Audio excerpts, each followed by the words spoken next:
I am Jordan B. Smith Jr. I graduated from the United States Naval Academy in 1976. I was a Gulf War veteran. I entered the United States Marine Corps, served for 20 years. Then I lost my mind at the age of 50, having zero student loans, and became a high school math teacher, and then later transferred over to the alternative education for the last 10 years, the best 10 years of teaching I had, where I became a math and computer science teacher. Along the way, I had discovered that I was actually suffering from PTSD, combined from the Gulf War and probably a little bit of teaching high school math to freshmen. But also in February of 23, after teaching about 18 years, I got diagnosed with prostate cancer. And that kind of forced an early retirement for me, mainly because I needed to concentrate on my health. At that point in time, I am a prostate cancer survivor. I am actually in remission, but I retired in the summer, June of 24. But I really didn't leave teaching because I still was active as a WAS accreditation chairperson. I was a model school field expert for the Department of Education. I was named the Amazon Future Engineer Teacher of the Year in 2023, Amazon Future Engineer Teacher Ambassador for 2024 to 2026, which this is just concluding.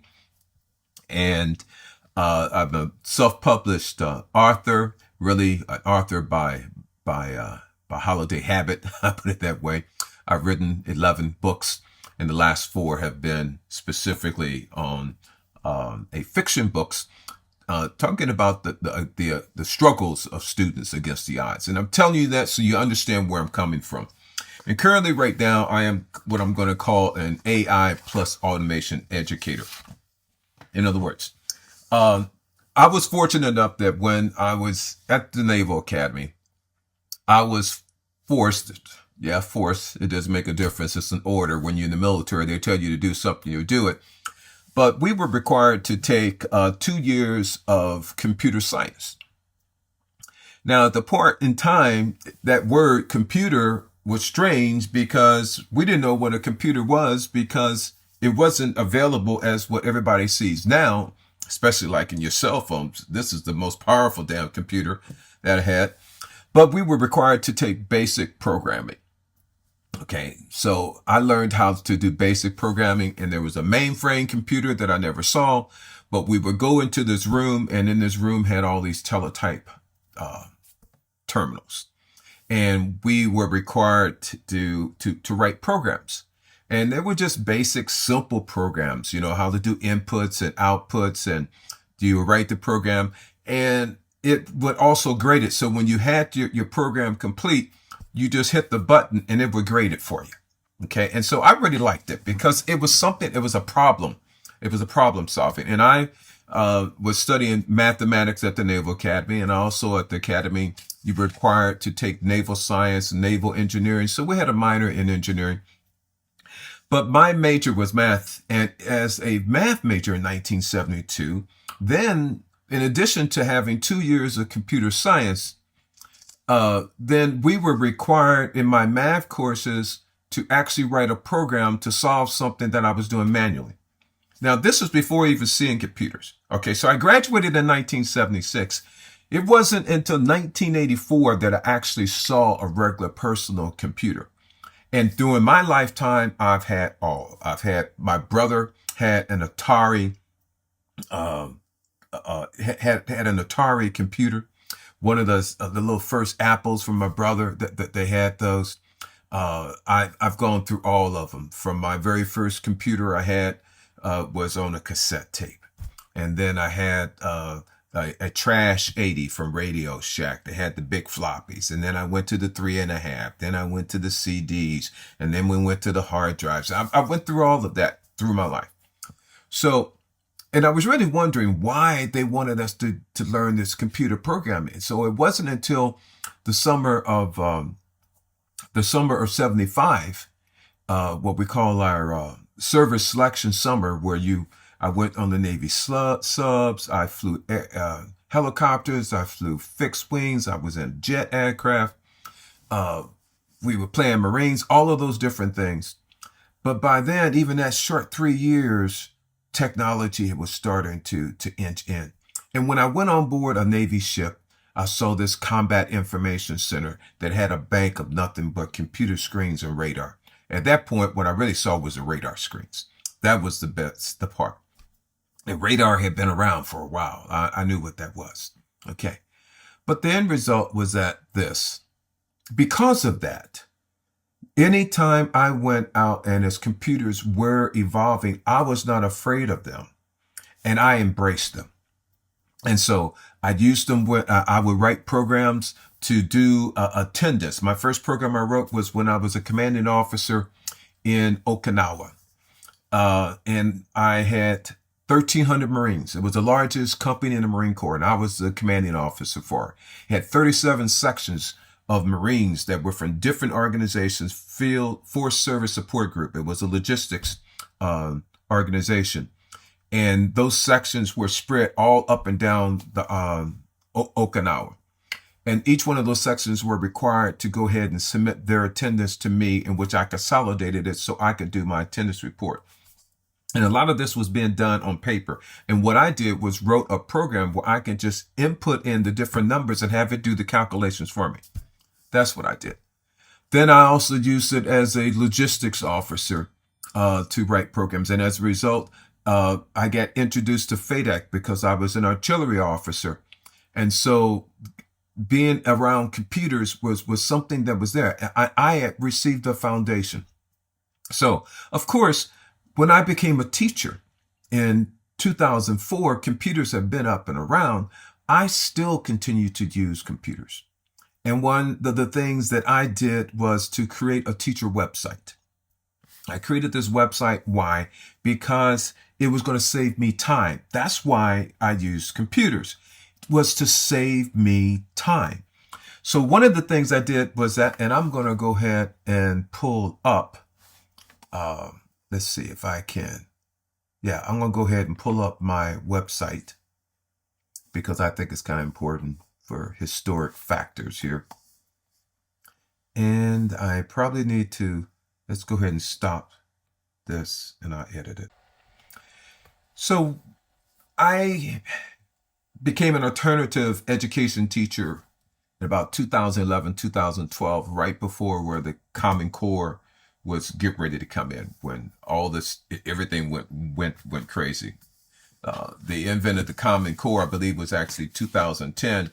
And so for a period of 3 years, especially in mathematics, we had to do a transition there because it really required us to totally take a different approach as far as how to teaching mathematics.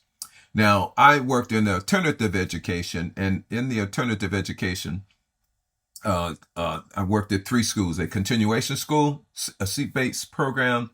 I worked in a independent study program for students that were homeschooling, and then I did adult education. So I worked in all 3 of those schools. All 3 of these were unique challenges for kids with different things that allowed me to use my skills and everything else. So I had already started working on doing a website, was because, see, students would come in at different times throughout the year. And unlike some schools that you couldn't transfer until the end of a quarter or a semester, our school was different. We can accept kids anytime. And so as a result, we had students coming in every day of the week. So if I was absent, then it would put me back. In other words, there was a time when I got sick, I think, when I was out for like 2 days. And when I came back, it put me so far behind. And as a result, I decided to go ahead, because I knew how to program. I'd already been doing websites for years and stuff. I'd done them civilian-wise as a small business, etc. And so I started creating my own teacher website. And in this case, it was about the Common Core High School Mathematics. It's at cchsmathematics.net. I'll put that link in here below the video so you get access to it. But what I did was create it. Now, the purpose of this was to help save me time.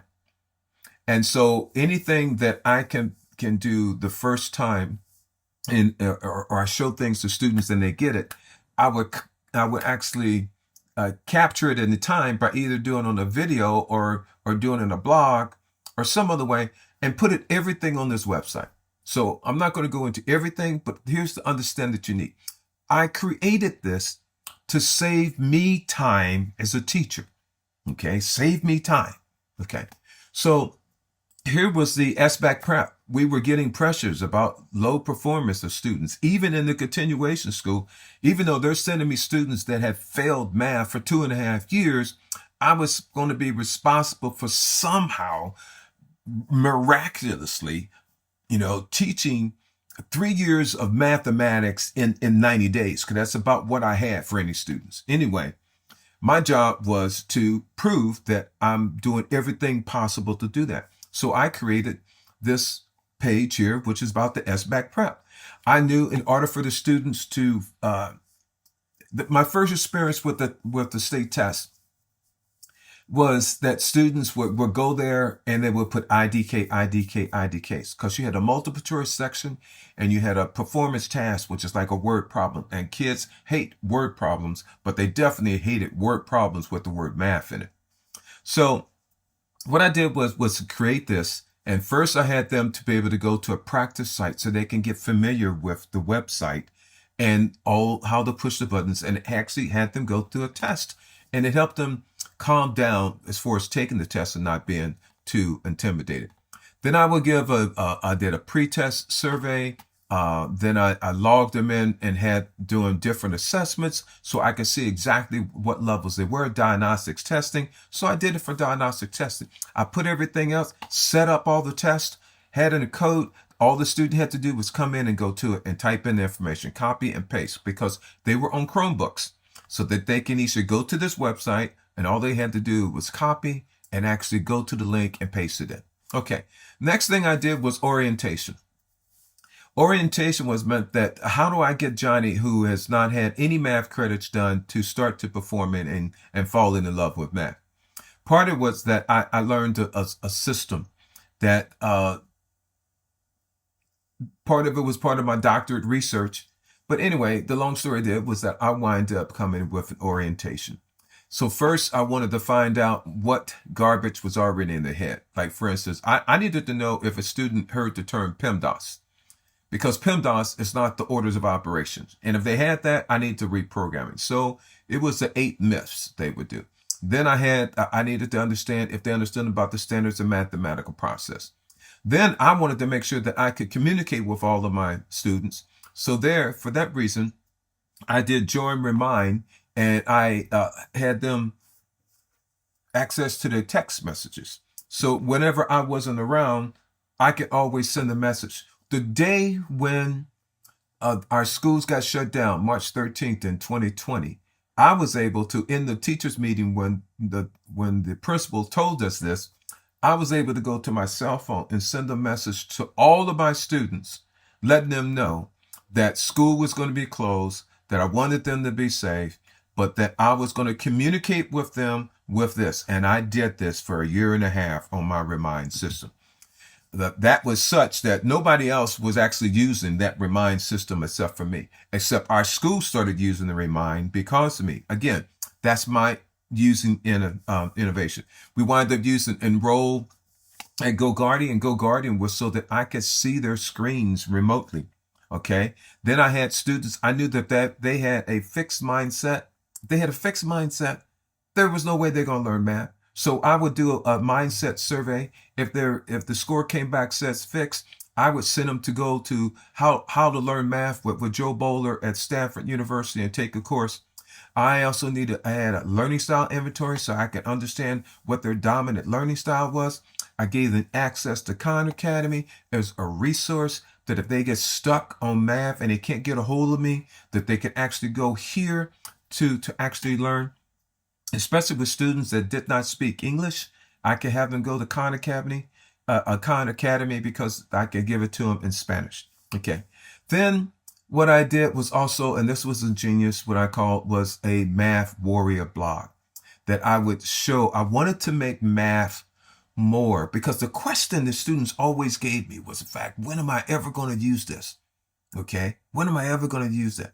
Well, part of that mindset course introduced them, but I needed to reinforce that. So as a result, I would always give them stories to connect. When the movie Hidden Figures came out, this was about mathematicians.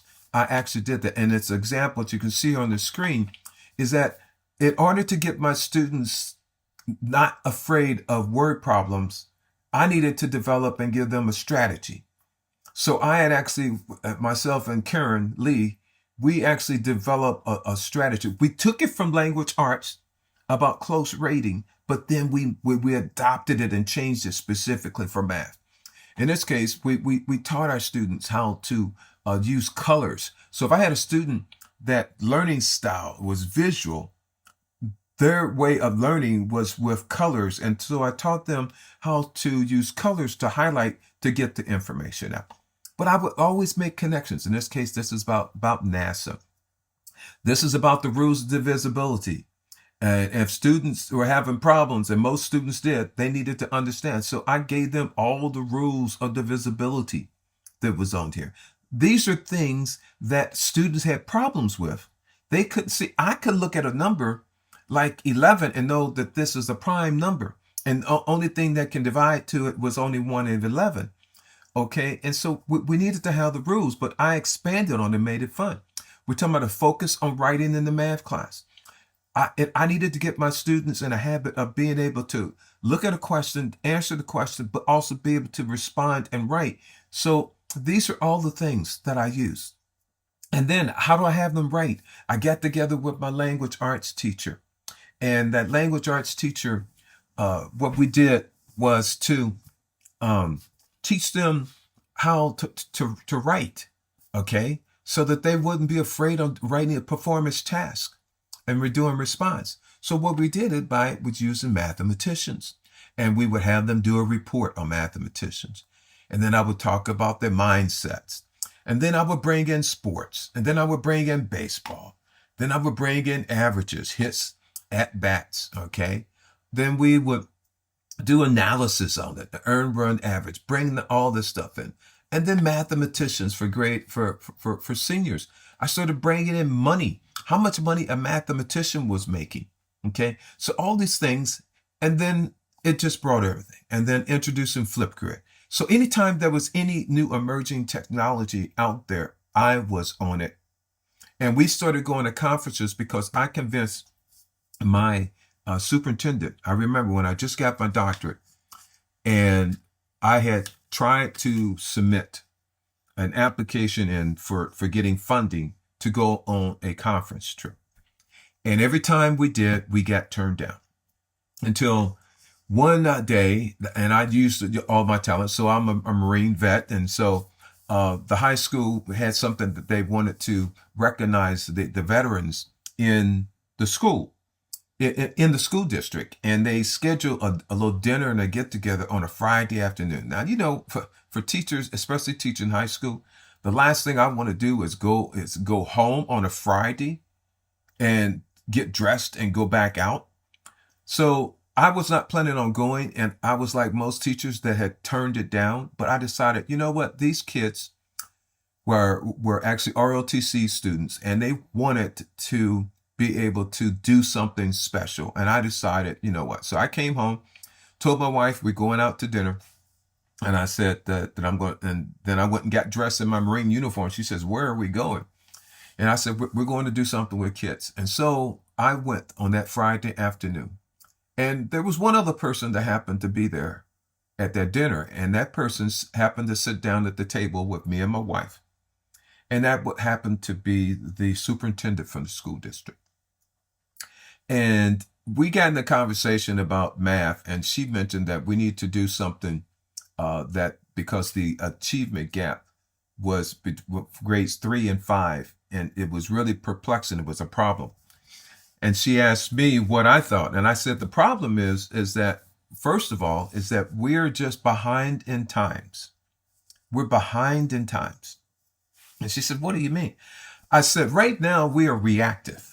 We're waiting for, we wait for like the Common Core was coming out and it hit us, and everybody's like in culture shock. You don't want to do it. You don't understand it. It's because we're not connected. And I said, so you're waiting for things to trickle down, whereas we should be proactive. And proactive meant we need to stay up to date of coming innovations and learning techniques, and then so we can pass it down. And so she said, so what do you suggest? I said, well, there's a conference called the National Council of Teachers of Mathematics that is responsible for all the policies concerning mathematics out there. And it's been doing it for years. And I said that we need to send someone there so that we can network with other math teachers, because the problems that we have here in our district is not isolated. If it's happening here, it's happening somewhere else. And she said, okay, well, then why don't you go? And I said, well, I tried to go. And she said, well, what happened? Well, I was told there was no money. She said, so where do you want to go? I said, I need to go to San Francisco. I said, if they approved my thing at the very beginning of the year, it would have cost a lot less. I said, but now there's a shortage of rooms. She says, where do you want to go? I said, it's NCTM in San Francisco. She picked up her cell phone and she sent a message to the Director of Educational Services, which happened to have been Sherry Smith. Sent her a message. She says, Dr. Smith needs to go to NCTM, make it happen. And I looked at my wife. My wife just kind of chuckled. And I said, ma'am, what just happened? And she said, well, I'm sending you to NCTM. I want you to go ahead and see if we can find a solution to this problem. So I said, okay, all right. Okay, so I went. But this time, yeah, it cost $5,000 for my district to send me. If they had listened to me earlier during the beginning of the year, it would only have cost them about $2,000. But I went. All of a sudden, I had an airplane that flew me up there. Everything, in my hotel room. Oh my God, I don't want to know how much it was. $5,000. Okay, so I go, but I went to NCTM now with a mission. See, my superintendent had said that here's a problem of the achievement gap. And so I went there with eyes open. This was my first time going to a conference like that. And I know my mentor, Karen Lee, was jealous because she says, how did you get the superintendent to pay for you to go to that? Well, maybe it's because I'm a doctor. I was just laughing. But anyway, I went there with a mission. And so I went there to study. I opened up the book, and I'm a high school math teacher, but she mentioned grades 3 through 5. So what I started doing was going through and highlighting everything that was in there from grades 3 through 5. I attended a session on fractions because I knew my high school kids struggled with fractions. So I wanted to find a solution that can be taught in the 3rd and the 5th grade about fractions, because that's where they were supposed to learn it. Okay. Then I went into the exhibit where they have all of these vendors that are selling educational products. And I went to every single one of them, but I focused on the ones for grade 3 to grade 5. Okay. Grade 3 to grade 5 is when I did that. And so one of the places I wind up going to was a table that had math fun night. And I was thinking, I said, well, kids hate math by the time they get to high school. I said, wonder if we could just make math fun. Maybe that'll work. Started doing some research and everything else. And I said, yeah, engagement, fun. If they're engaged, it's going to be fun. If it's something that they like, they're going to learn it. So this is something that I worked on. So I wind up getting that. And then what I wind up doing, out of each one of the sessions that I went to, I wind up taking detailed notes. And then when I got back, this is what I did. See, when I was in the Marine Corps, we couldn't afford to send, when I first became a teacher that first summer, I got sent to an AVID conference. That's the first time that I went to an educators conference. And that didn't happen in the Marines. In the Marines, they would go ahead and position you that you'd be sleeping in your damn car, or more importantly, sleeping inside the military barracks. But as a teacher, they would put me up in, four-star hotels. I was actually liking this. So What I wound up doing was we're kind of getting lost up on here. But what I wound up doing was I came back and I prepared a report. I did a PowerPoint presentation that went over things focusing. And what I came back with, and I did a presentation. I asked for a presentation to Sherry, and I did a presentation of everything that I had learned, and I came up with a recommendation that I wanted to try to make math fun in the district. And with that in mind, she said, well, what do you need? And I said, I want to get this thing called Math Fun Night. And how much it costs is $1,800. So they said, okay. And I said, that's what I want to get. So they approved it. Once they approved it and the boxes came to me, they shipped, I saw this because they were doing Math Fun Nights. I got the materials and I'm up there pouring over things. I remember teachers come in, what do you got? And I said, oh, so something to try to make math fun. And they all would just chuckle and laugh. And I'm up here in my classroom with all these boxes and all these games out on the tables. They're looking at me like I'm crazy. Okay. So I wind up going over these games. I started looking at that. I said, you know what? This is more for elementary. Yeah. I said, but my kids are high school. So what I did was I got on the phone and I called the principal for the elementary school that was next door to me. And when I got on the phone with that principal, I said, I got a crazy idea. I said, I want to make math fun. Hey, what I want to do is go ahead and set up in my gym these math games. And can you send over some of your students so they can play math games with my kids? And she said, I think that's a great idea. I said, great, that's what we're going to do. So she says, okay, but I got to go ahead and contact the parents and get the permission slips. I said, well, you do what you're going to do. Then we set up a date. And then she came back with a schedule. Now, I was thinking in my mind that they're going to send over 20 to 30 students to play math games. What actually happened was something far greater. What actually happened was that they wind up sending kindergarten, first grade, second grade, third grade, and fourth grade. The fifth graders decided that they didn't want to come and play any games. But she sent 450 students. It was like, oh my God, what did I get myself into? The end result, it was the most life-changing event for having things with the kids. That the kindergartners would come through and they would play the games. And it was what happened to my students.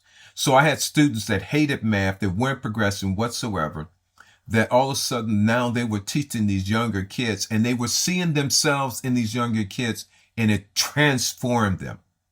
I not only made math fun for the elementary kids that came over, I made math fun for these high school kids that hated math, that did not have no confidence, and it turned them around. In fact, it had such an impact that the facilitators that was using were also students that had disabilities that also had been cast aside. But what happened was that the students that were the facilitators for that very first Math Fun Day, because we did it during the daytime, Math Fun Day, was that they became the leadership of the school the next year. They became the president, the vice president, the treasurer, the secretary, of their class. All came from the facilitators of that. That one event changed. And as a result, that wound up going, not just doing from one school. So what happened? When that principal got together with the normal meeting that the district would have a leadership, and the principals would get together, this principal started ranting and raving about what Dr. Smith and the kids from Mountain View, and bringing them over, and how their kids had so much fun and they want to do it again. And the other teachers, what are you talking about? All of a sudden, my phone started ringing because now other elementary teachers and stuff wanted the same thing. And then I spread it to the second school. And then I did it to a third school. And then instead of We did Saturday school, and then we started doing math fun nights for elementary schools. This changed my students. Okay, it was making math fun and engaging. It got them involved in leadership activities. We were helping recover ADA because people were showing up for the math fun nights.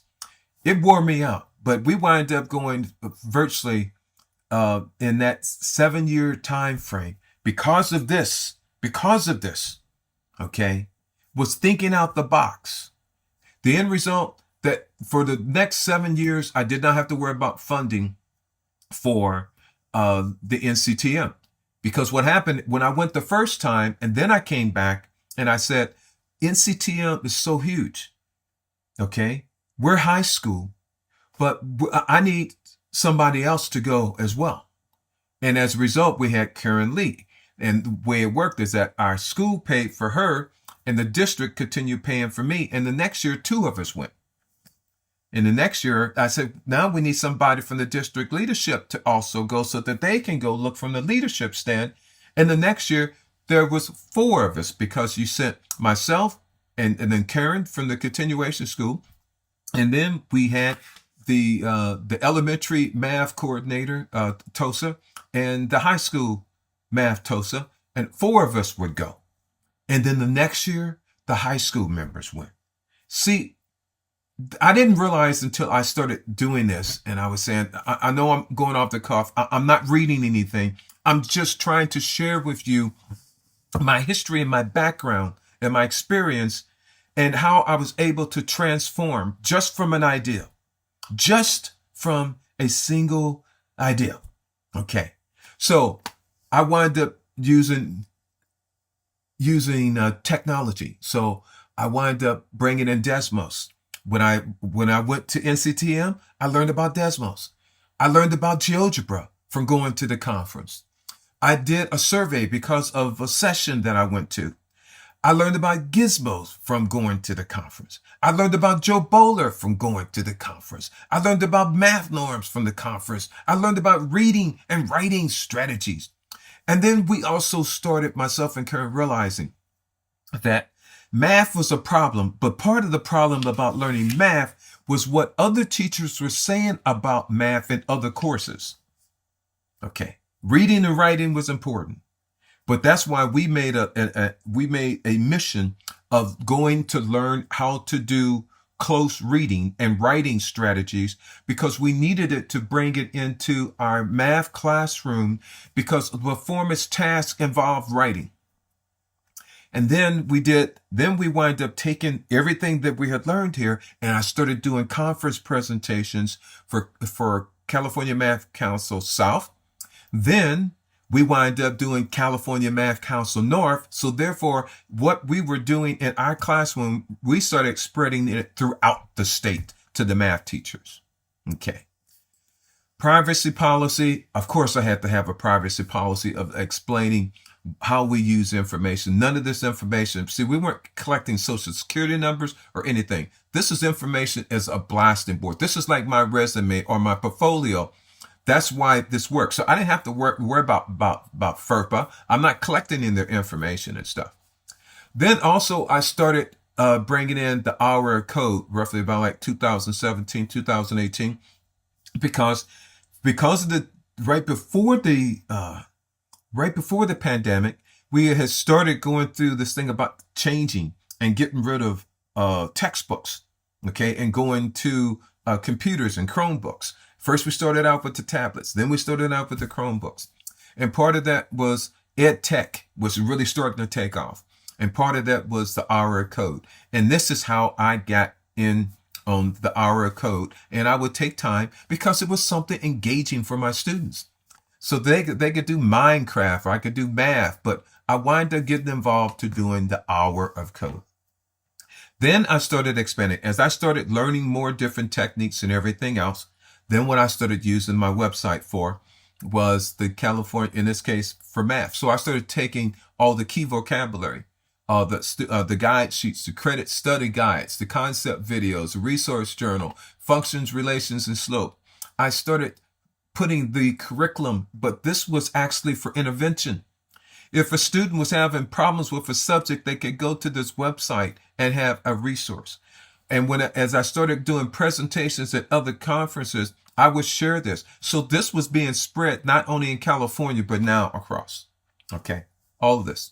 Then Art of Math, Parents, RTI, Flow Map. This was my own flow map as far as with RTI.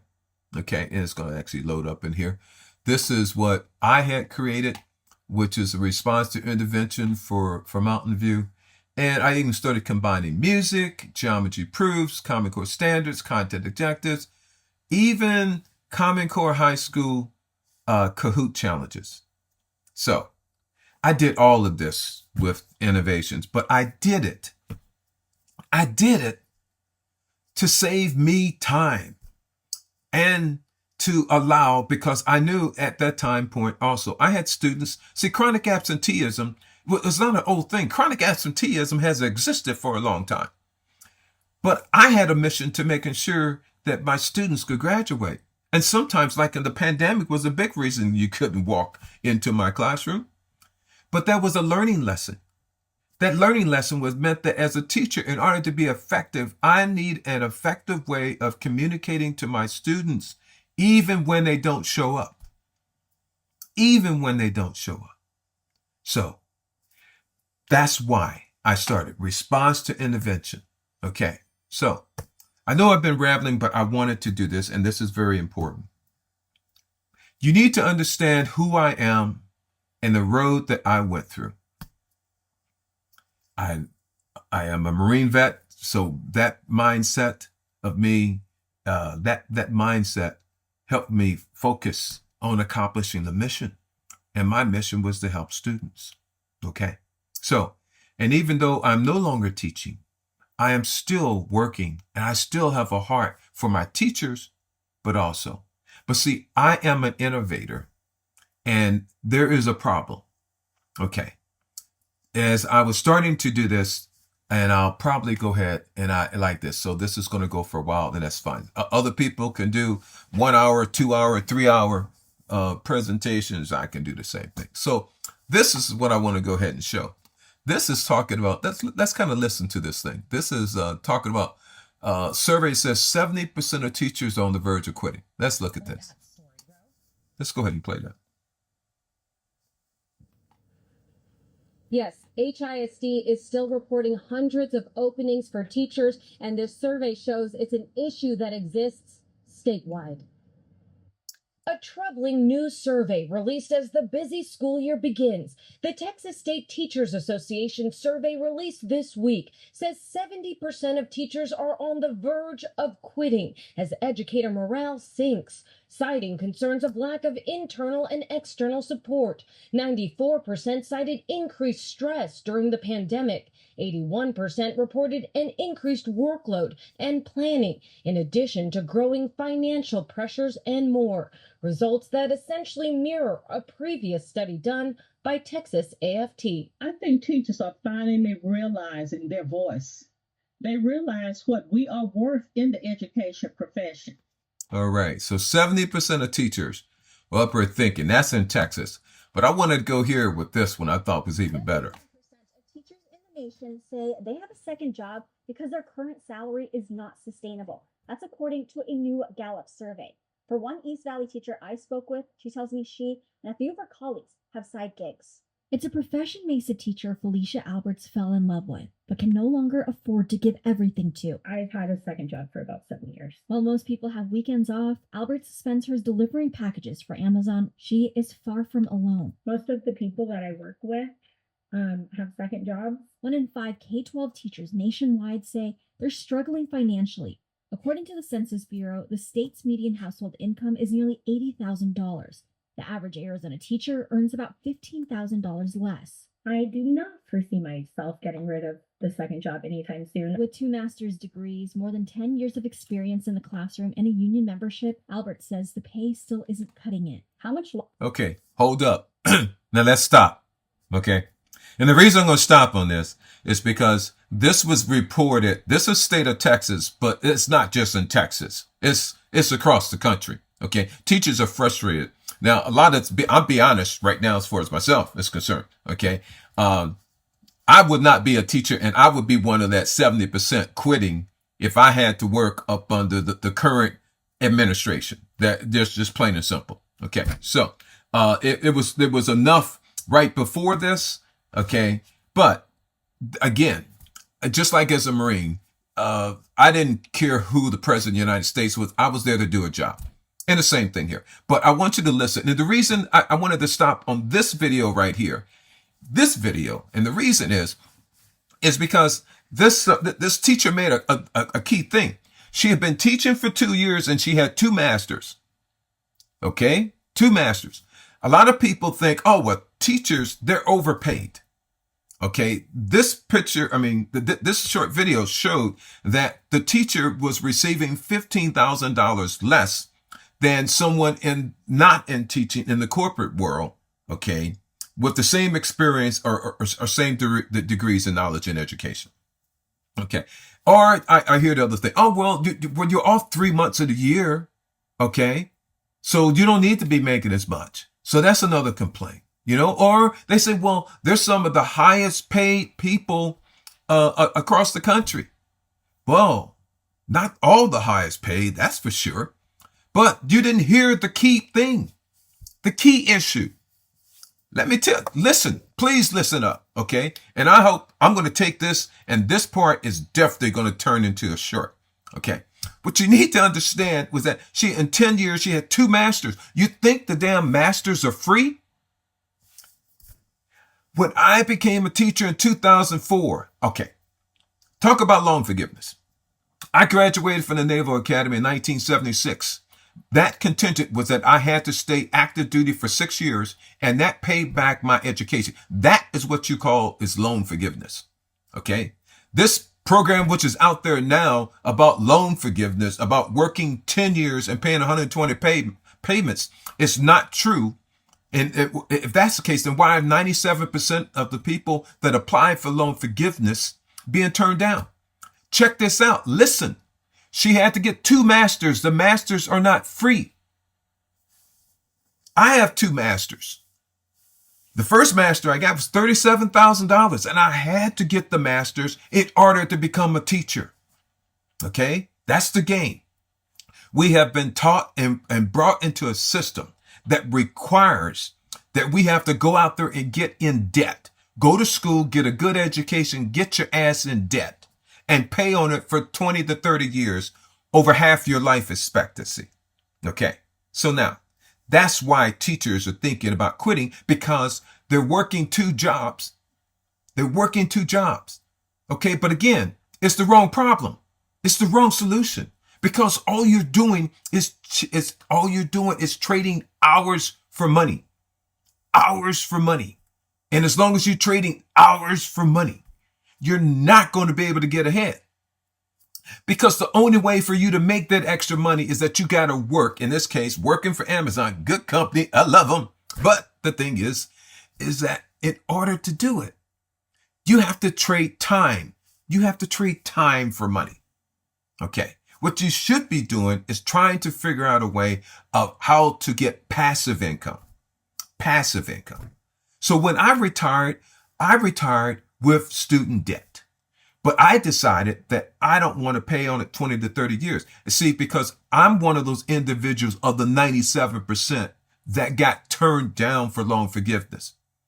Because you have to make your payments while you're still working in the individual, while you're still working in the system. And even when you do that, if you don't fill out the paperwork right, they're going to kick it back. And you want to know why? Here's the reason why. If you look at that financial assets, and I'm just wondering, let's see if I can go ahead and do that. Let's see if I can find financial assets of the U.S. Financial assets of the U.S. I really wanted to get that. I saw that financial reality about the typical American. Okay. The best thing about this, I can actually go ahead and edit it, but I probably won't. Let me go back here. I want to see the financial assets of the United States. And I'm going to say in 2025, okay, because it's probably got to have the date there, 25. Let's do that. Might as well keep it real.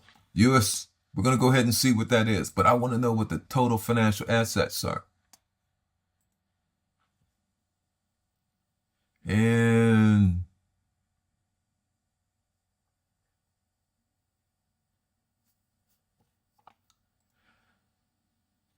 let's see if I can get to it. No, don't want that. There we go. That's a Fed's financial accounts. Okay, Fed's financial accounts. Let's see if we can go here. There we go. This is what I want to take. Here we go. Assets. All right, stop right there. Boom. This is what I want you to look at. Okay. This is our federal government and our total financial assets. Now, if I had to ask the question, at least for myself, the question is that I would think that the majority of the income that the United States government is getting would be coming from taxes. Well, turned out that's not the case. Let's see if I could come up in here. The real key is student loans. Okay? It's student loans. Now let's go back over this list. Let's go ahead back here and show this list again. I want to show this list. Okay, so if you looked at all of these items here, I would think it would have to have been total taxes received. That is the biggest financial asset. No, the total taxes. It's not. It's not total taxes because the biggest item is consumer credit and student loans. Consumer credit and student loans. And student loans is the biggest debt trap of all because student loans are not being paid the same way that you think they are. Okay. Yeah. They are worse than credit cards because they charge daily interest. Forget about your annual interest rate. It's a daily interest rate. But it's now, what does that mean? That means the student loans are not going to go away. Why? Student loans can't go away because it is the number one financial asset of the United States. See, the system was set that we're going to teach you, we're going to put you in school, and we want to teach you how to get a good education to get a good damn job. That's what they want us to do. And in order to get that good job, those jobs are connected to getting a good education, which means your higher degree. The higher your degree, the more money. But also wake up. Guess what? The other problem is that means that you're in debt with more money. So the reason that teacher had to go out, the reason that teacher, and we talk about the 70% of teachers, let's go back up here again. And I just love doing this. 70% of teachers. Okay. We have 70% of teachers are getting side gigs is because they got degrees and they got student loans and they need to pay the suckers off. That's why. Okay. Now, besides that, that's one problem. So we got teachers thinking about quitting. And the next thing we have teachers thinking about quitting. And the other thing is because they got student loans. Okay. And 43 million Americans got student loans. 43 million. Okay. So now, and all of them have one thing in common. Everyone that still has a student loan has a JOB. Let me say it again. Everyone that has a student loan has a damn JOB. JOB. Now, let's talk about the other problem. Okay, let's talk about the other problem. The other problem is this little word called chronic absenteeism. Let's see. Chronic absenteeism. The question is, look at this. Why millions of students are chronically absent from schools in the United States? This thing's got 40K views. This is next one. What is chronic absenteeism? Well, chronic absenteeism means your students missing at least 10% of the day. Here, Virginia is leading the U.S. in cutting chronic absenteeism in schools. So that's a good question. Let's watch this one. Into Governor Youngkin. According to Okay, I want to watch this one. Definitely going to watch this one. Virginia is leading the nation in lowering cases of chronic absenteeism. That's according to Governor Youngkin. According to the Virginia Department of Education, in the 2022-23 school year, chronic absenteeism sat at 19.3% in Virginia. In 23-24, it dropped to 16.1%. ABC 13's Brittany Slaughter asked local school districts what they're doing to improve their own rates. Chronic absenteeism is defined as missing 10% or more of the school year. That equates to about 18 days of the 180-day year. I looked into the success of two local school districts, Danville and Campbell County. Last school year, Danville's rate was 17%. So far this year, that number has decreased to 16%. Olivia McCraw attributes this to Saturday schooling and a second chance bus program for students who miss their ride. What I think kids know and need is structure. And I think that going to school regularly helps maintain that type of structure, being on a schedule. It also means that students aren't missing learning. Now let's look at Campbell County. Last year, the district had a 14.28% rate of chronic absenteeism. So far this year, that number has gone down to 12.49%. Dr. Amy Hale says a lot of it is about the messaging. Championing the message that every day matters for attendance, and also working with families as they have situations that may come up, and really developing those relationships. Hale tells me they also offer tutoring and after-school learning to make up time in instruction. School leaders tell me parents and communication play a crucial role in attendance. Make sure you're involved with your students' education and communicating if your child needs to be out. Back to you. Okay, perfect. Crisis in the classroom. So you got crisis with teachers because they got student loans. They got to go work extra jobs. And then you got crisis. Now, did you listen here? What is it that this school district has been doing to lower? Now, they are below rates because the average across the country is 22%. 22% of students are chronically absent. But is actually, that's not the whole story. Because if Johnny missed 18 days, he sure in the hell missed more than 18 days. I guarantee you that. Okay, so, but what did they do?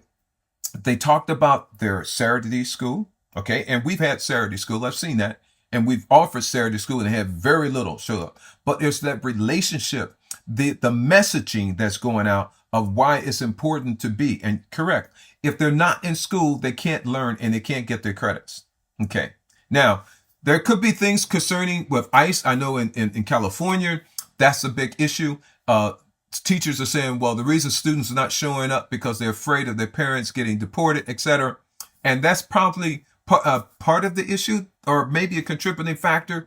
But there are other ways. Then that means this. If Johnny is not showing up, then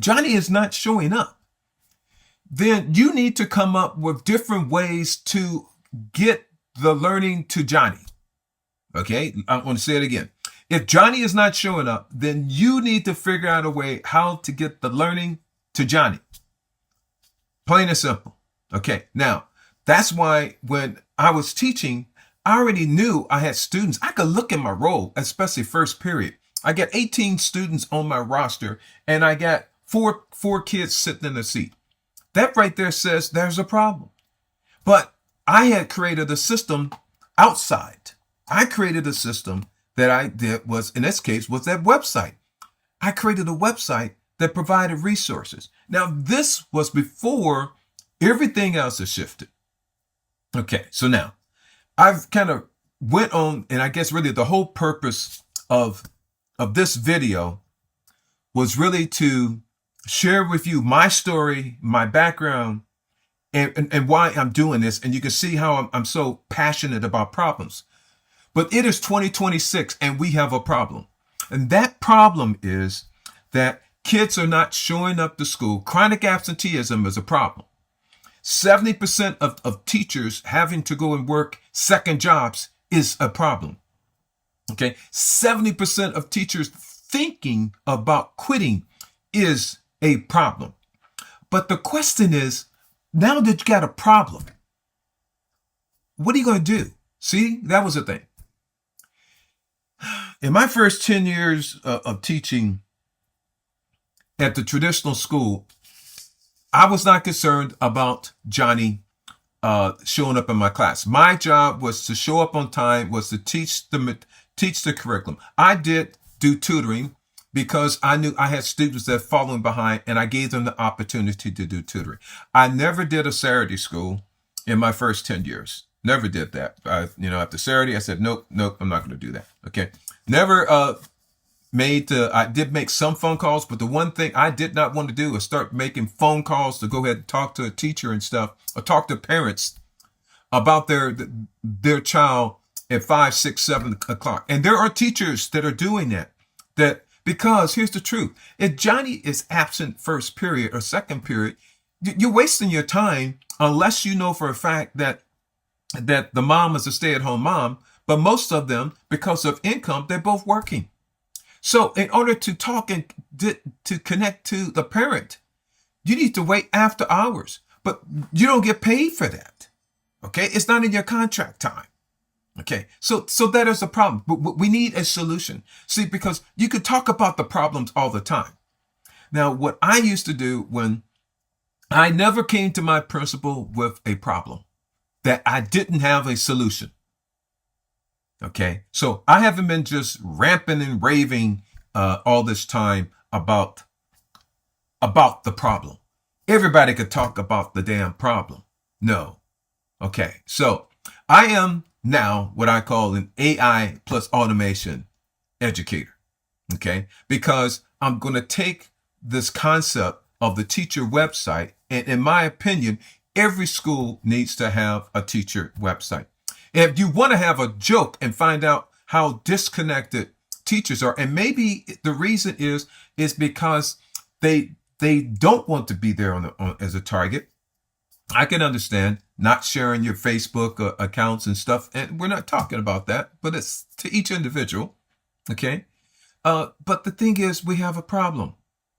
So the question is, what are we going to do about it? I guarantee you this: if you keep doing what you're doing now, it's not going to get better. It's going to get worse.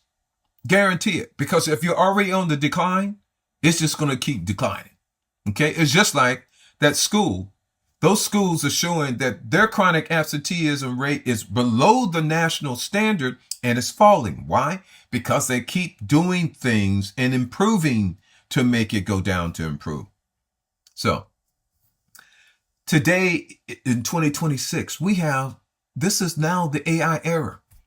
Just like hip hop didn't go away, just like the calculator didn't go away, teachers didn't get fired because hip hop came out. Teachers didn't get fired or lose their jobs because calculators came out or when a computer came out. I mean, we're talking about Johnny having problems at home and saying, well, AI is doing all this homework. Teachers, you need to wake up. Students have been using the computer and the internet to cheat for years. So this ain't something new, okay? The problem is going back with engagement and everything. So that's why I'm using. And a lot of times the system that we want to use is out in the business world because the business world has been solving problems with dealing with relationships with customers. In the Marines, when we started out and going back in the Navy, in 1972, there were only 12 minorities that were in attendance at the United States Naval Academy. Matter of fact, the United States Naval Academy had a history of systemic racism that had been there. But you can overcome that by actually performing and doing your job. So that's not really an issue. But the problem is that if it's a systemic problem, you have to change the system. Okay. And in 1972, they opened up the doors and 200 minorities went in. And as a result, Navy's football team has gotten a lot better in over those years, but so has learning and change. So you need change, and that change has to be dealing with AI. It needs to deal with AI. So I know I started this with the idea and concept of showing about how to use AI, but this was really, I think I needed to do this talk And I ramble, and it's just I'm not even going to edit it or do anything else on this because there's a lot of things I've mentioned. The whole point, I needed you to understand that there is a problem and we need to change it. And the way to change it is going to be through systems. And just like when I was in the Marines, we got software and technology. It wasn't invented by Marines. It was invented by local businesses and technology companies. And all we did was brought it in and said, okay, it can do this, but can it do this? In order to get our students and to prepare them for the future, it is imperative that we need to think out of the box and start to be innovators and designers of the environment that we need. Okay? We as teachers need to become innovators. And you can't do it if you're waiting on just regular, not really pancake things, but things that are already prepared by someone who's not in the damn classroom. Okay? You need to have something that's done by teachers. And teachers need to be innovators. And as a result, in order that's going to happen, teachers need to be able to become a designer. Now, I give an example here, and I'm going to go over it more of a lesson. But this is what a business platform, and this platform is called GoHighLevel. And I got introduced to this because I was trying to develop a small business and I wanted to be able to get leads so that I figured if I get leads, I can get customers. And so I saw this and I got involved into it, signing up to learn it. And I did. So I developed a system, which right now here with contacts. But let me just talk about a little bit about it so that you can understand. But I'm looking for teachers to be innovators that can learn how to be AI plus automation experts for education. Okay, so it has a launch pad. Now, this launch pad, I look at it and I'm going to go click on it. So, because everything I'm going to click on, I'm going to talk about how this can be used in education. Okay, so this software, the very first thing it has is a launch pad. And then the launch pad is a setup guide. Well, gee, to me, this looks more like an orientation. Okay, so one of the things I did on my website is that when a student came to me, I wanted them to do this, and this. Okay, so now I'm looking at this as a launch pad. And the launch pad, what it did was give me things to do. And notice as I click on them, it will give me a little video, a little tutorial to show me what I need to do. And when I completed it, it gave me a grade and gave me a check mark, said 100%. I like that. Then I go to the next one. Okay. And then I go ahead and complete that. And it gives me 100%. And I go to the next one, 100%. Then I go here. Now it says foundational setup. This is an orientation. I can use this as teaching. Okay. So I looked at it. Okay, Launchpad. So that's something I want to be able to do is to create a Launchpad. Then I look, here's a dashboard. Dashboard is data. In this case, it's talked about opportunities. I wasn't quite sure what that is, but pipelines. Okay, so if you in business, we're talking about a system that you want to create what I call a funnel. Yeah, I talk about a funnel that people are going to come in. And as they come in, they're going to go through different stages of different things. Okay, like I give you an example here. A person comes in as a new lead. Then they reply to an email or a text message. And then we booked a demo call. And then it shows they did a high level lead. They're just a lead. Then they did a trial and then they become a customer. Then they do a speaker pro lead or a speaker pro hub. So these are just different stages. And then you can attach a monetary value. But see, because if Johnny attends one more day, for every day that I get Johnny to attend school, it's virtually $60 which are coming in. Okay? So I can actually equate actions that he's doing to actual money. Okay. Then conversations. Do we need to have conversations with our students? How about, yes. So in here is a contact, what's the CRM? It's a contact resource management tool. Okay. Or customer response management. Customer Response Management System, CRM. Here's conversations. As a teachers, do we have conversations with students? Yes, we do.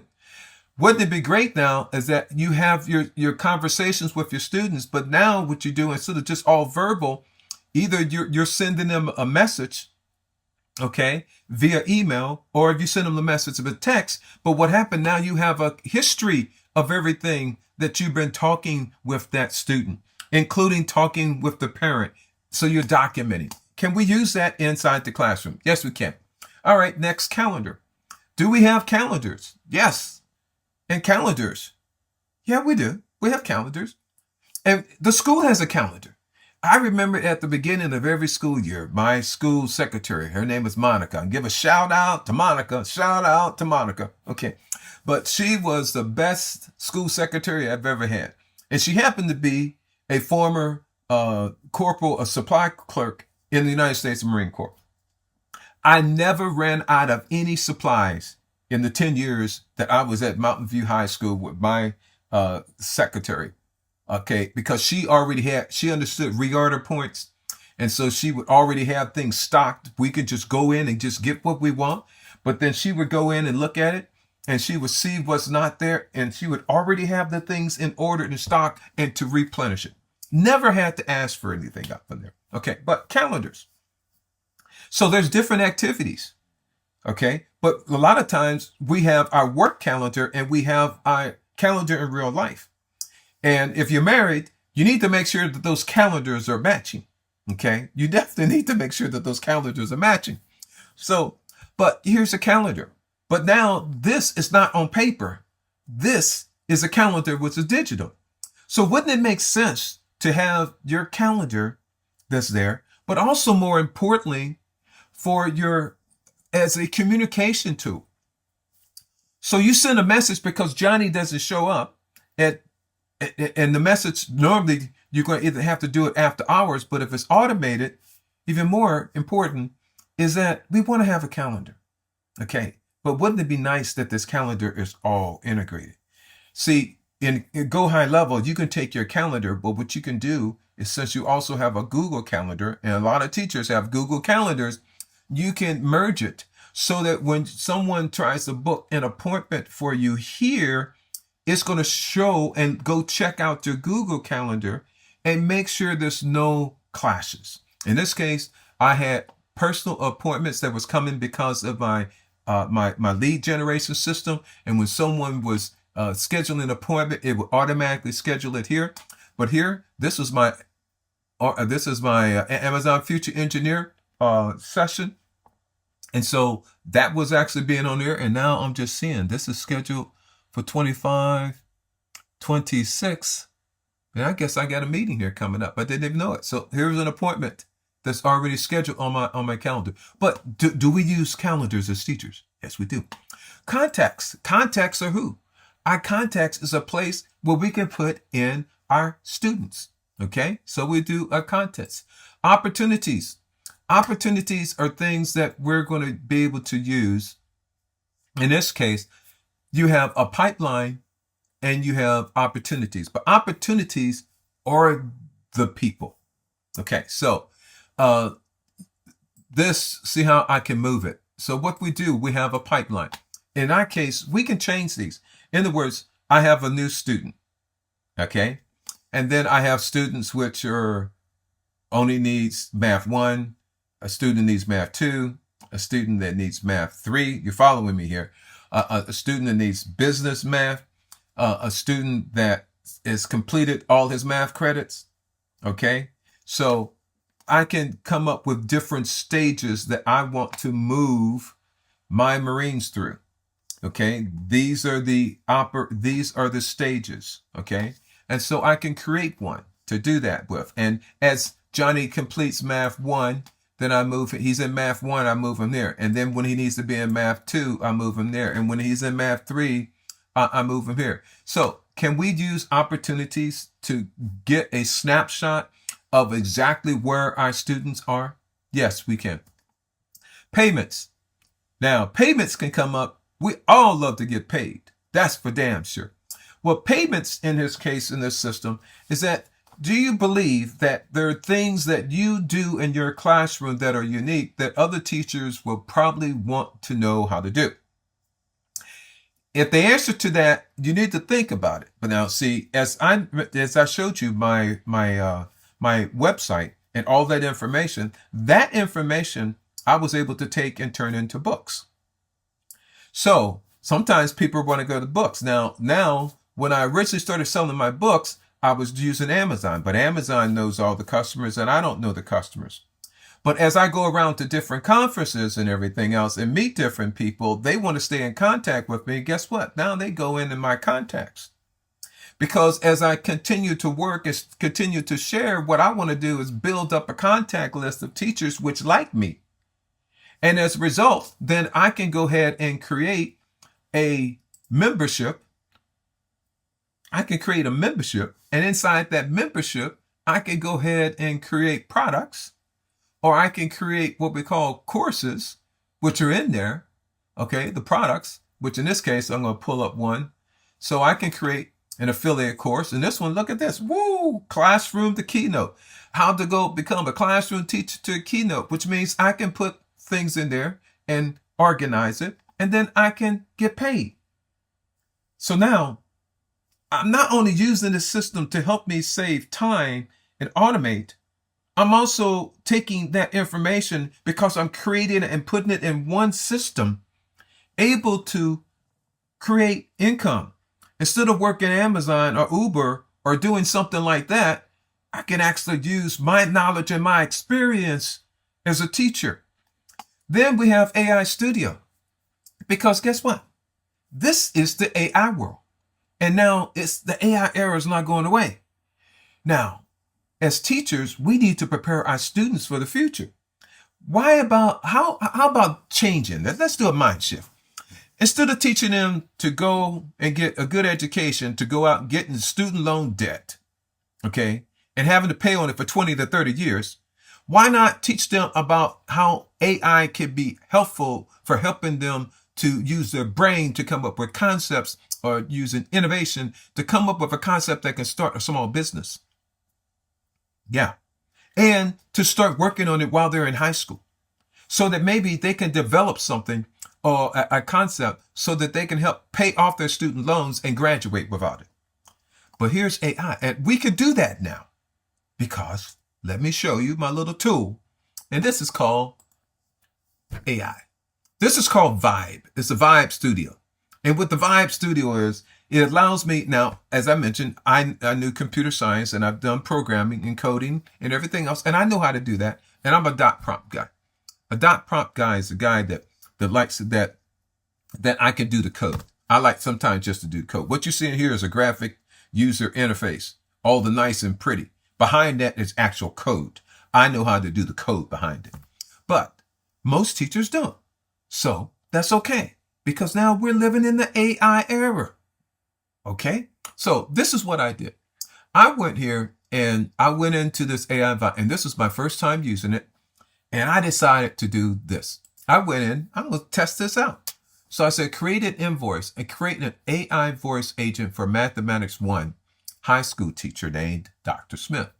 The AI will call students who are absent by prompting the teacher to report an absent. The call objective is to contact parents and students after hours.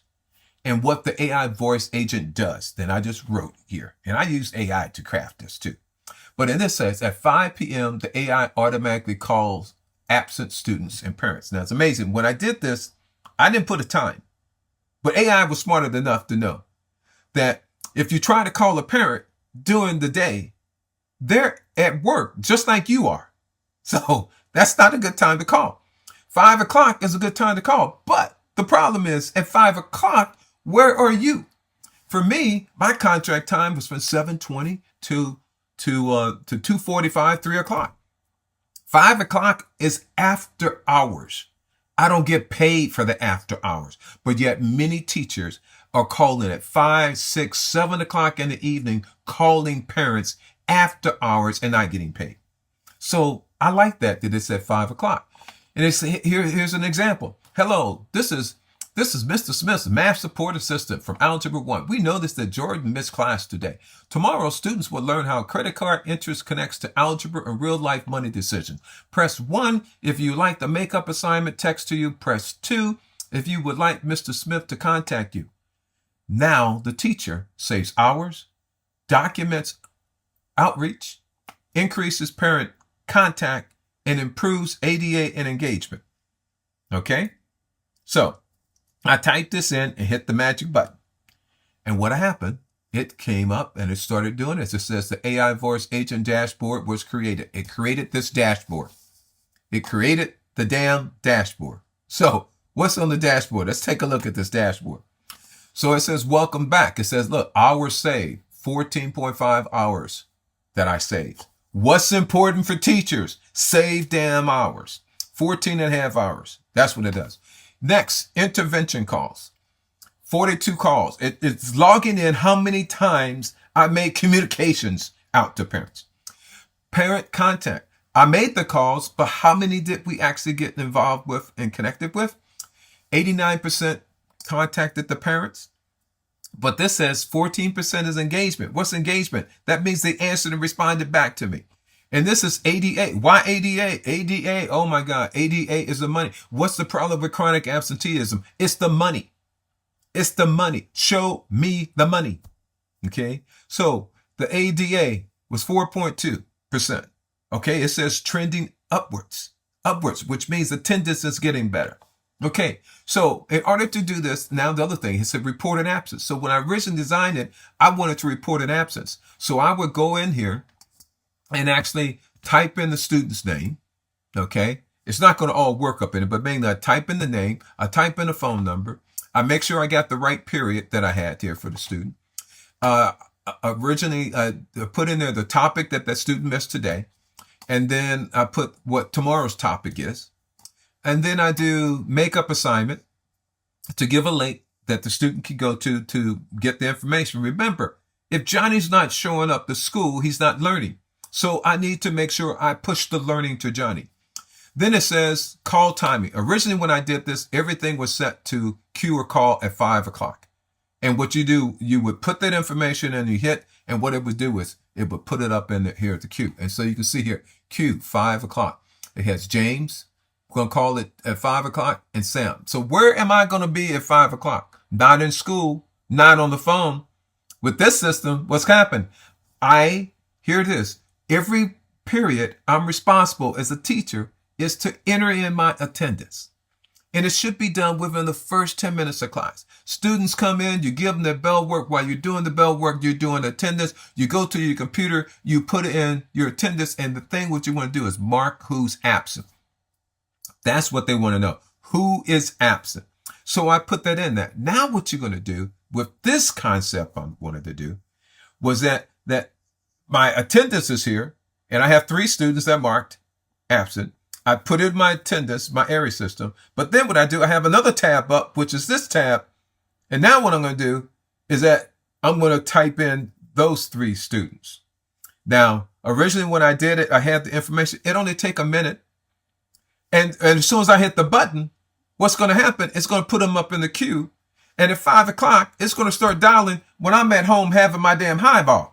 That's what I'm talking about. That's what innovation is. This is about teacher. Remember I said, how many hours saved? So when my first time I went through it, because it's AI and I'm working on the project, I said, okay. So I said, I built the complete AI voice agent to dashboard. It said it includes a layout with a sidebar, a form. I saw that and I looked at it and said, maybe I want something else. So then what I did, I said, okay, add in the option to call immediately. Add in the option to call immediately. And I did that and then updated it. And that's what it did. See, it said queue here for 5 o'clock, regular call, standard. Or I can just click here and say call immediately. And if I hit the button, it's going to automatically call. Maybe because it's lunch, or maybe because I know that that parent is at home at that time and I can get a hold of them because I have a history. I know I have a history because in my conversation section, I'm recording notes and everything else. I'm up there talking with parents and stuff. Okay, so now, next, what we're going to do here is Okay, so I did the add in the option to call. Okay. Then I looked at that and I said, Then I said, how about add in the topic the student missed? Because the first time I only had what the topic was for tomorrow. And then I said, well, let's add in the topic that they missed today as well. And that's when I added in this link for the makeup assignment. And so I did that. And so it added those things. And then I said, well, how do we publish this thing? And it turned out they had a little button, publish it. And I started calling this the Smith Attendance Bot. So otherwise known as SAB. And then what I did here was I clicked it. So I'm going to click on the link here. And it goes here. And this is on the website. Look at this. Okay. So it has that. So I said, okay, wow, this is great. So now I went to sleep and I said, this is great. I built this. So then I woke up and I said, well, let's see what else we can do. And then I said, how about show calls that are in the AI batch for the 5 o'clock call? So what it did, it came here. And what it did was it changed this. See, because it used to just say completed. So this one's completed. It said parent press 1. This one said the parent press 2, please call. And this one says the parent listened to the full message, no action requested. Parent listened to the full message, no action requested. Okay. Or here it says these are the ones that be queued. So I wanted to see that. Okay. Now, if you notice, I said, well, how do I hook this up to GHL? Because I wanted to go ahead and actually publish this and make it live. And then it gave me recommendations, but I decided just to keep it as a mock-up. And so it says right now the dashboard is a front-end prototype. To connect it to your CRM or back-end automation platform, we would typically update the form's submit handler to send a web hook or API request containing the student data and call timing. So this is the programming steps. It says, would you like me to set up a generic web host post request on the form submission so you can easily connect it to your external workflows? Oh my God, it's setting up there. Okay. So I did that. And then all of a sudden I had a couple of recommendations and I guess I must have just erased it. But how else could we improve this? And I'll tell you how. I'm looking in here on the overview in the classroom roster. So when I did classroom roster, it started adding in here. So let's look at it and make some changes on here. So first of all, I want to update the sample classroom roster to show, I think 3 or 4 students is not realistic. So I'm going to say, put on there 15 to 18, no, to show 21 to 25 students. Okay. Next, add parent phone number to the roster. Okay. Because instead of me typing in information for their number, I want to have it on here. Okay. And add a toggle between absent and present to make it faster for teacher to report and send a message in the queue. So what I wanted to do is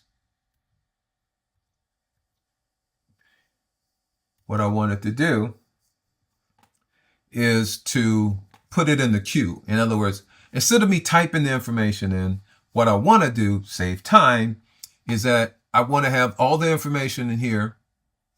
And it does have the parent contact number. I guess it already has it in there. Good. Oh, it does already have the parent contact number. Okay. I want to add more there. Okay, I don't need that. I want to add a toggle between absent and present to make it faster for teacher to report and send a message in the queue. Okay. That's in today's status. Okay. Then the other thing I'm going to do, also add teacher resource. Now, teacher knowledge base, where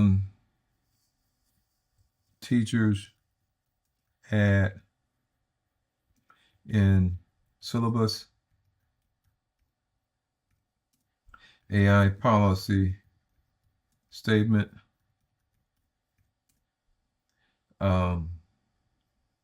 course pacing guides,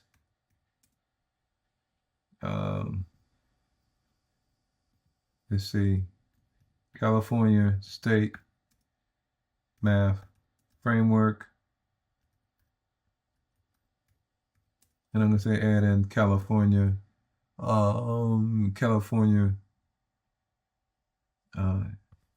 Common Core State Standards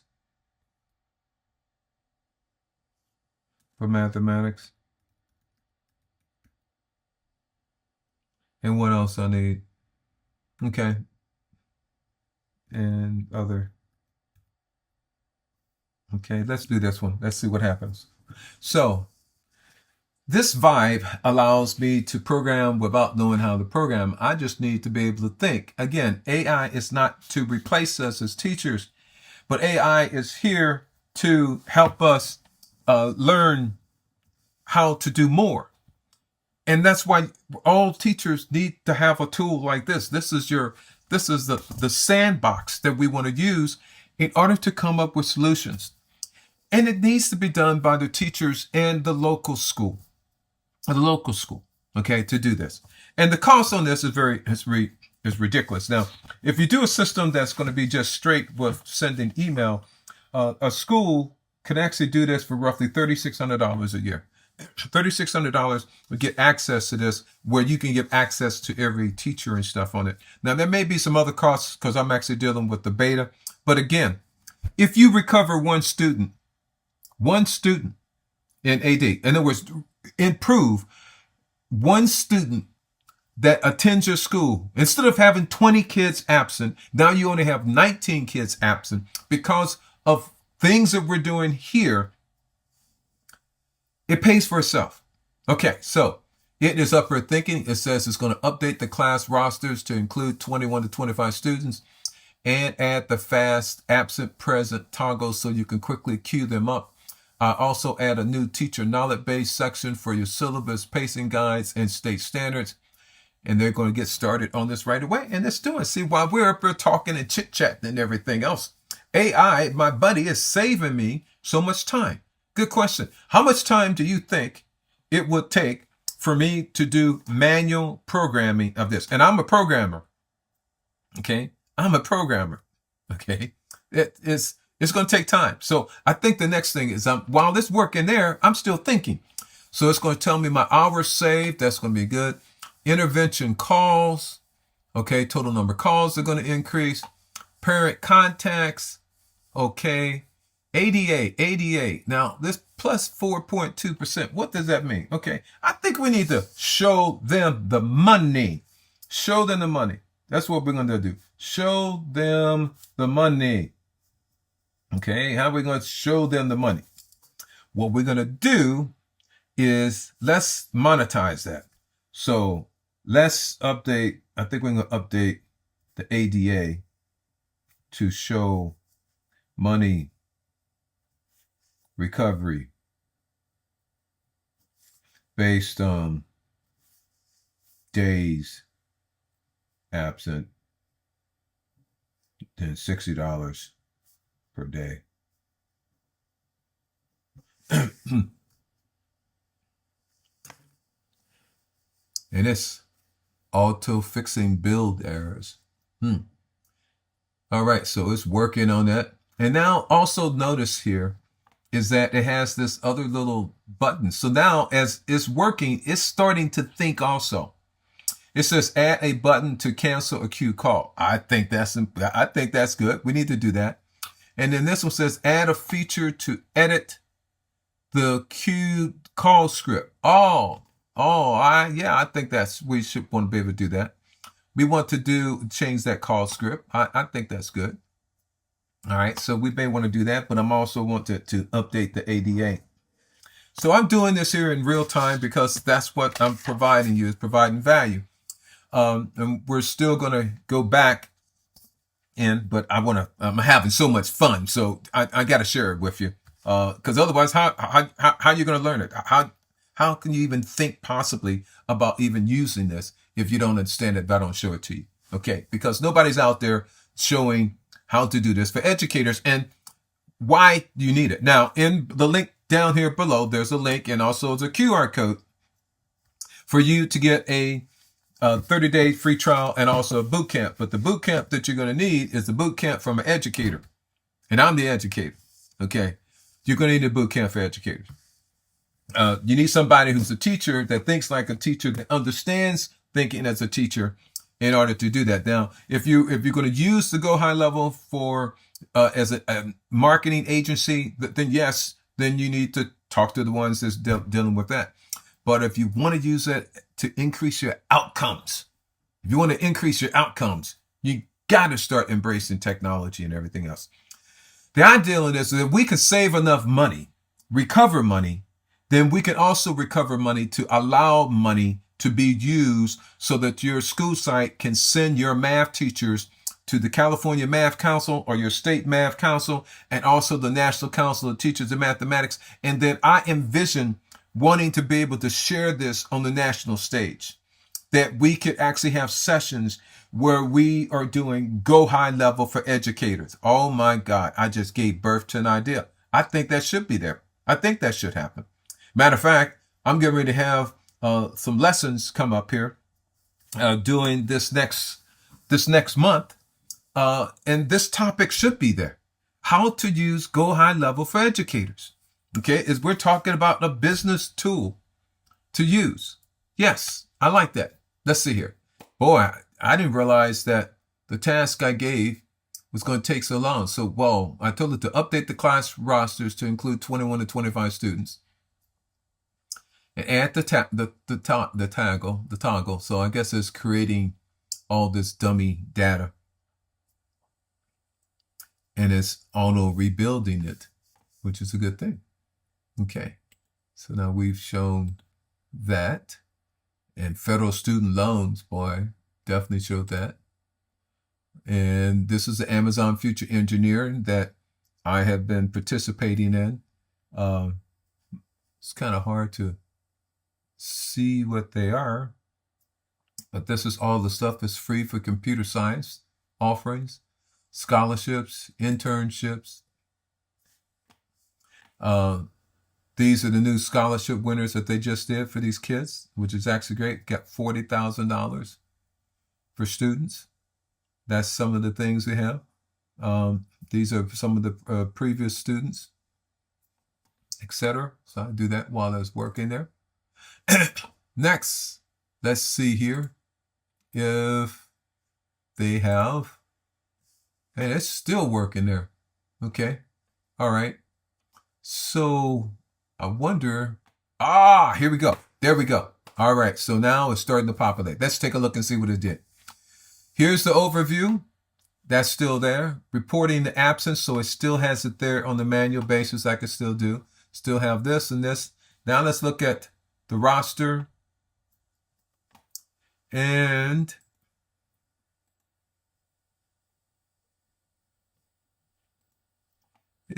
I guess it's still thinking. Update the roster. Create teacher knowledge base actions. So it's still working. It's still trying to populate that. Because it still doesn't have the toggle switch. So it's still working. Okay. And best part about this, I'll be able to edit. Now it's just did another update. And let's see what it says. I expanded the rosters. Each class now has between 21 and 25 students. the quick attendance toggle. So it immediately cues him for 5 p.m. and shows a toast confirmation. In the teacher knowledge base, I added the new section alongside the roster where you can manage your course materials, policy statements, etc. Let me know if you need any adjustments. So let's see what it did. So it has this. Class roster. Okay, now let's see here.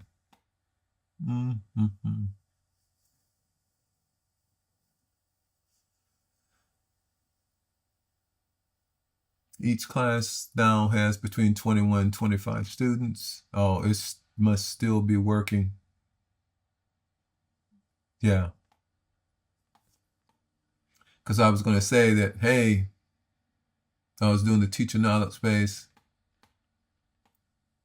So it is still working.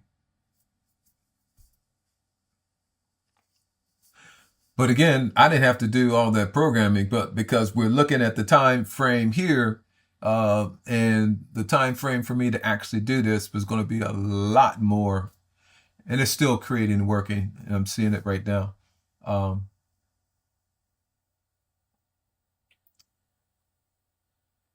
Because it still only has a couple of things there, and the toggle switch is not in there. Wow, I didn't realize just those items that I mentioned there was going to take so long to create, but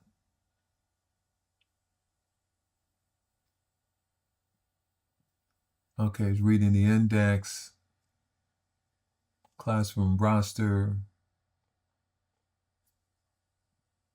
It still has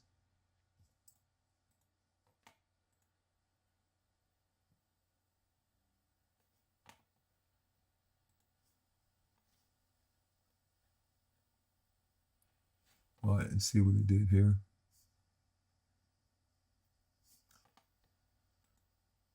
Oh, so it says report absence. Okay. Enhanced roster and knowledge base. Oh, so let's see what it did.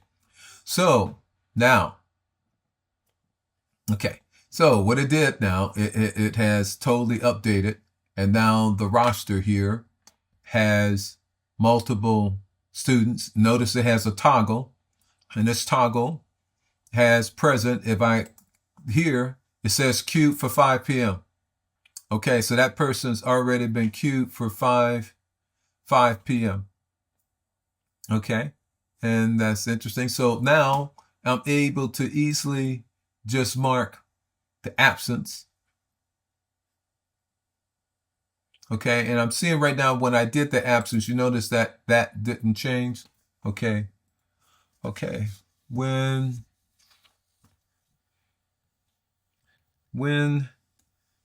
I toggle the absent key, absent status, update the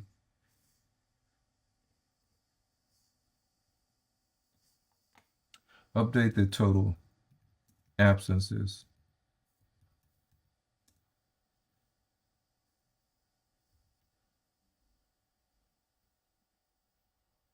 Okay, update the total absences. That's what I want. Okay.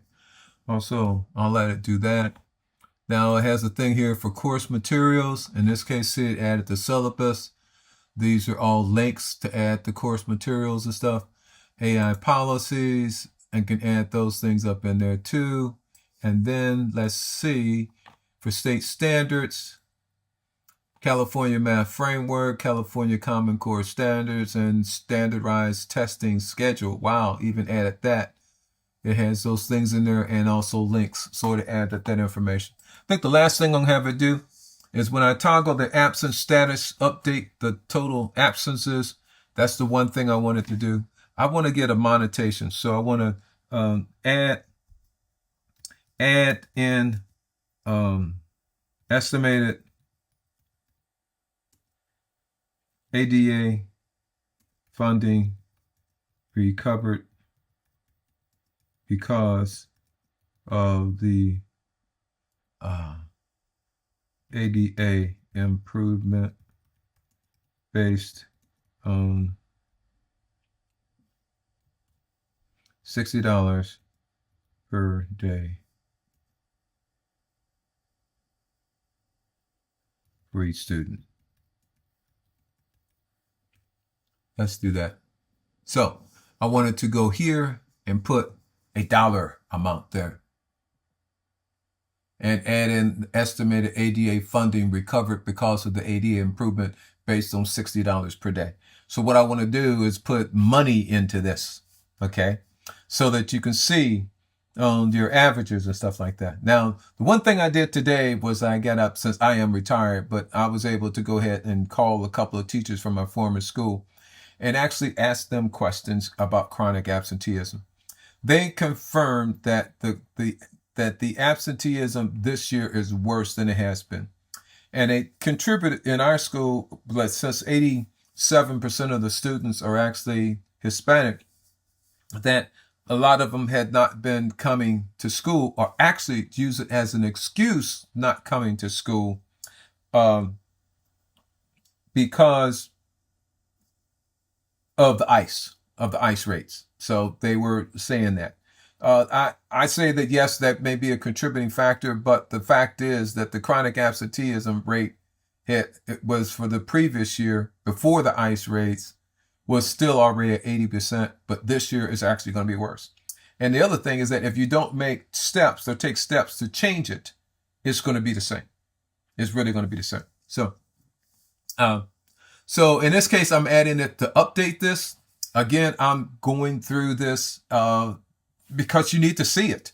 I can tell you about it all the time, saying that it could do this or do that, but really I'm realizing that you actually need to be able to see it. So I think on some of this, I'm probably going to do maybe a GoHighLevel in this case for educators.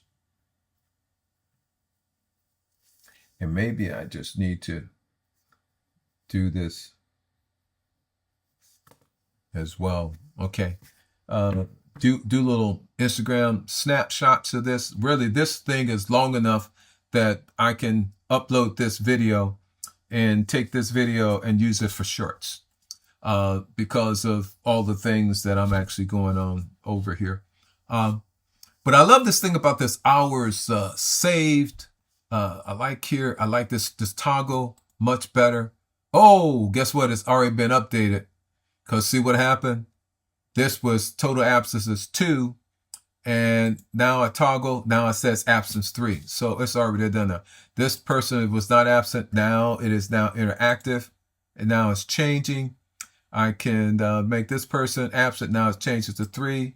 Yay. Love it. Love it. Absolutely love it. So this has just been just one example of how to use this Vive Studio. So now a lot of this right now is being field tested in beta. They're going to start charging for this. But I can tell you what, I would pay for it because I'm actually designing something that's a real world tool that can be used in the real world. Okay. Even more is that, can you imagine coming up with a project, a performance task where you're giving something out, but you have your students work it all out manually by hand. Then you give them access to this. So they're actually able to start to create something for real. Okay. Using technology. So you have engaged them into this, because then if you combine this with programming, you can actually put this on an app as well. Okay. So everything that now it says add a detailed student profile showing call history. Ooh, I love it. Add detailed analytics view for ADA. And what did it do? It didn't. Was ADA funding recovery? I didn't see it. Let's see, where is it at?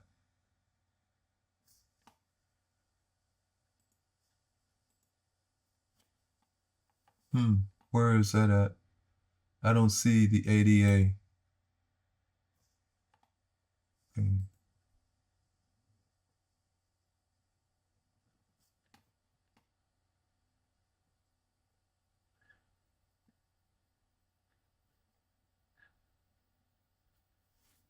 I don't see the ADA funding metric. Roster toggle, okay.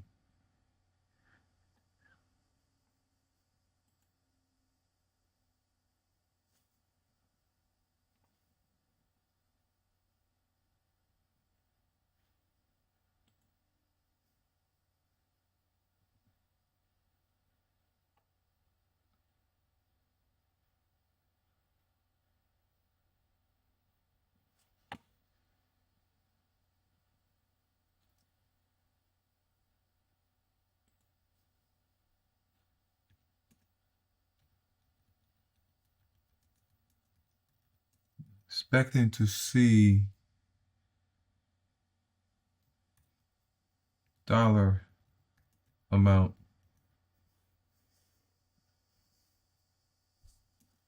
on ADA improvement tab. Let's see.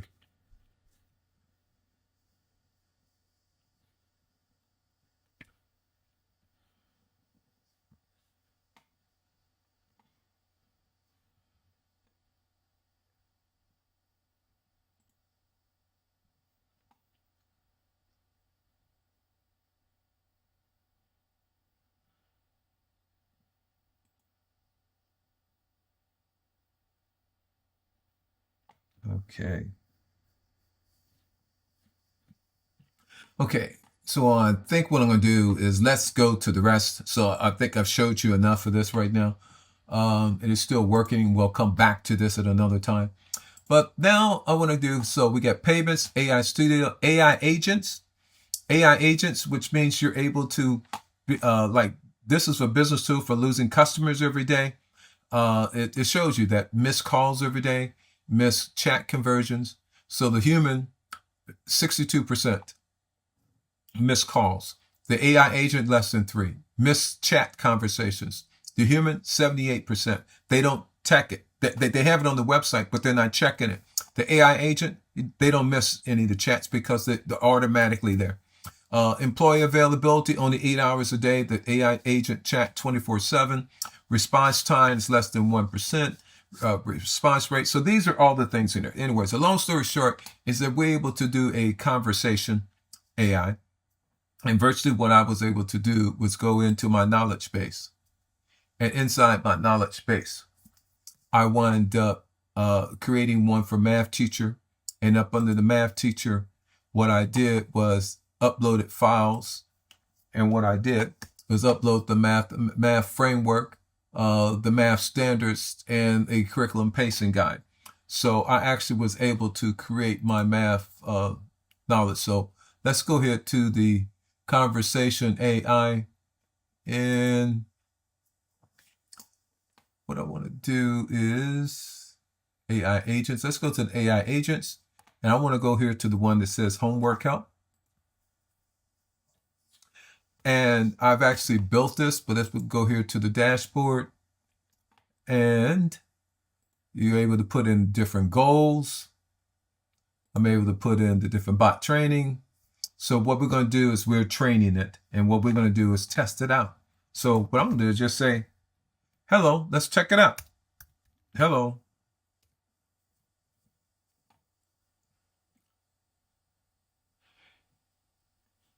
And it says, hi there, what can I help you with today? I need help with math.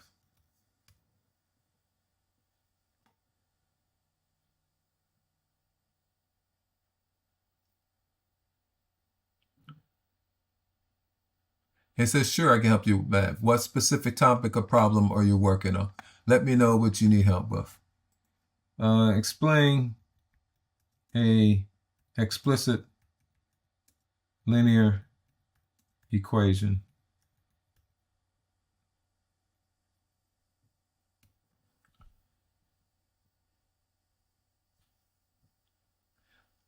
So it's going to explain an explicit linear equation. An explicit linear equation is usually when written as y equals mx plus b, where the m is the slope and b is the y-intercept. it directly shows how y depends on x. Okay, how about a recursive equation?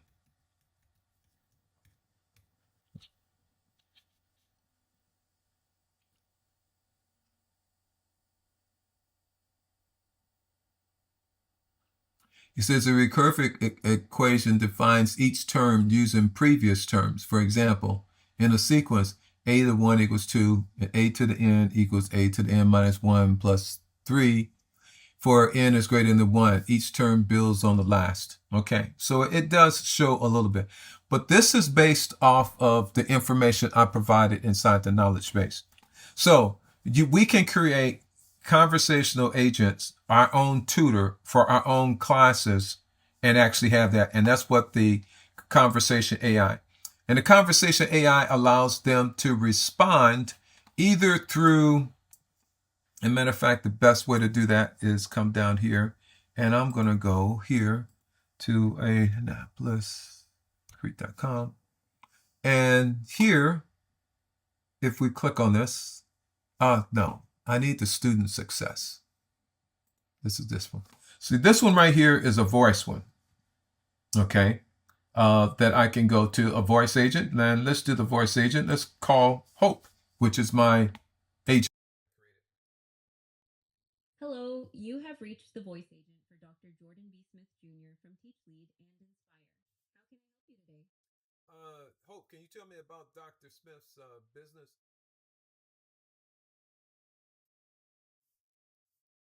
Dr. Jordan B. Smith Jr. runs a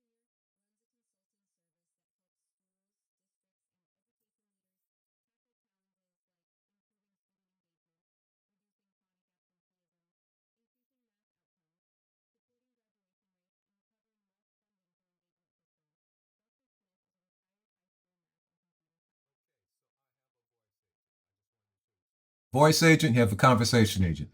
All right, let's go on and kind of wrap this up here. So we also have a marketing section in here. So if you have Facebook or Instagram or any of these other social tools up here, you can actually use the marketing tool in order to publish and schedule your posts and information and stuff out. Automation, which means that if we wanted to be proactive with students. Now, this is how automations work. And you've already seen them, but you don't understand them. Okay, so how automations work is that, let's say that, for instance, we're talking about sending out that message to that parent. Okay, or let's be proactive. As I was speaking with Dr. Lawrence this morning, we were talking about one way is that we all as teachers had that talk or that story that we did that turned the light on to that student. What if for each teacher in your school that they started capturing what that talk was? And then what we do, we have them create a short 2, 3, 4, 5 minute, whatever, how long it takes for that talk to do it on video. And now we take those little videos and now we store them into a media storage, which I have here. And then what we do is we take those videos and now we put those in messages, whether it's a message to a parent, a message to a student, etc. We're able to automate sending out messages at times when we're not there that does not cost us anything. Okay. And for a teacher to do a system, it's like $97 a month. But that is, would you pay $97 a month to have your time when you wouldn't have to call parents or students and everything? And all of these other things that we just mentioned here. Now you're able to develop sites. So you're able to develop an unlimited number of different websites. You can create a website that's only on one particular concept and subject that your students are not getting. Memberships. You can create an intervention course. And that intervention course is for people to use, etc. And I'm trying to figure out how I got 59 users or inside my thing here that I didn't know. Holy crap. I need to go back over and find out who are the 59 users that I actually have. Don't know. Reputation. Reputation is asking for reviews and everything else. This is another way to help businesses make money. Average ratings, 5. That's my average ratings. Obviously, I've been getting ratings I didn't know, total reviews, etc. And reporting. Reporting is just a way to create a report. You can create a report for Google Ads, for Facebook ads. This is getting ridiculous. And then you have the app marketplace. Okay, so I'm curious. I want to go back up into the AI studio and see how, while we were talking and chit-chatting, what did the AI do? And it says it updated, and whoa, look what happened here. So this is showed the hours saved, the intervention calls, the contact, the ADA improvement, and ADA funding recovered based on $60 a day per student. And that is what it's showing. It has the completed calls. It has the queue calls. It has the roster where I can toggle in here for the absentee. And when I do it, it's automatically going to queue them for a call. And I probably want to do the last thing is to update the queued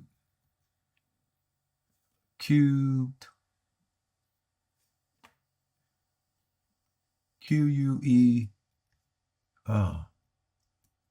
the cubed schedule when marking student absent. And I want to do that. So it's updated it. So here's the roster. It has the course. Again, GHL, GoHighLevel, is not just for businesses. It is most definitely a system that educators need to embrace so that they can customize, design, and help. So I'm Dr. Smith. There is a link below for a 30-day trial and a boot camp to give you a little introduction. But again, you can contact me and I will be able to help out. And I'm actually designing a course that's going to be specifically for educators, especially after I just did this, and also seeing what the update is from comments from other teachers and stuff. But this is something that every teacher needs to have. Definitely. This is Dr. Smith. Okay. AI plus automation. Yay. Let's do it.